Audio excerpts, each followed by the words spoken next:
अगर आपने 7 time revision technique का फॉलो कर लिया तो आपका पूरा का पूरा कोर्स कंप्लीट हो। कई बार ऐसा आप याद करो, जब अपन कोई चीज याद नहीं आती ना तो अपन आंखें बंद करके सोचने की कोशिश करते हैं कि वो किताब में कहाँ लिखा हुआ है वो पढ़ना, अपनी कॉपी को इमेजिन करते हैं, लेकिन वो तस्वीर हमेशा धुंधली धुंधली दिखती है अपने को, क्लियर नहीं दिखती।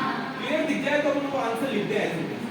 क्लियर नहीं दिखने का कारण है कि अपने जो ब्रेन के अंदर आगे वाला जो मेडुलर ऑब्लिगेंटा होता है उसके अंदर सिर्फ लिमिटेड मेमोरी यानी अभी से 30 सेकंड तक की और जीवन के अंदर ऐसी कोई घटना हुई हो, कोई बुरी घटना, कोई अच्छी घटना, प्रिंसिपल साहब ने आपका अवार्ड दिया वो याद रहती है, लेकिन बाकी चीजें भूल जाती है।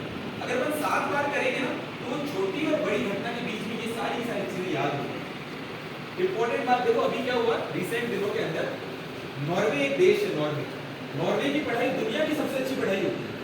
उसके अंदर एक बात समझ में आई कि अपने संस्कृत के अंदर, वेदों के अंदर ब्रह्म मुहूर्त होता है ना, ब्रह्म मुहूर्त सुबह वाली पढ़ाई वाली 5 सवा 5 के बाद उन्होंने अब जाके ये अपने स्कूल्स के अंदर इंप्लीमेंट किया है, जिसको कह रहे हैं कि भैया हमें 5:15 से 7:15 का जो स्लॉट है ना वो सबसे टफ सब्जेक्ट्स पढ़वाने हैं बच्चों।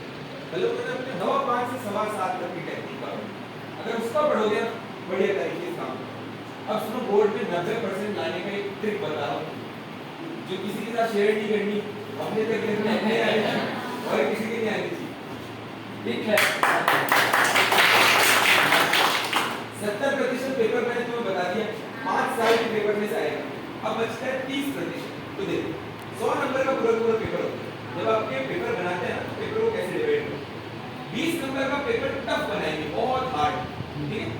20 नंबर का पेपर बहुत ही इजी, आसान सा, बिल्कुल डायरेक्ट क्वेश्चन आएगा, और 60 नंबर का जो पेपर बनाएंगे वो बनाएंगे यानी 80 नंबर में हमारा एक भी नंबर नहीं कटना चाहिए, ये हमारी गारंटी है।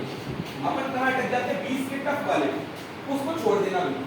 अब सुनो, एग्जाम से 1 महीने पहले जो मैंने तुम्हें अभी माइंड मैप वाली बात बताई, छोटे 10-15 पन्नों के नोट्स कोई काम की, ये जो मैम ने नोट्स करवाए ना उनमें से जो चीजें याद नहीं है उसको हाईलाइट करके और घर जाके उस हाईलाइट चीज को लिखना है। तो ये पन्ने कितने बन जाएंगे? 15 पन्ने। इन 15 पन्नों को अगर हम 15 बार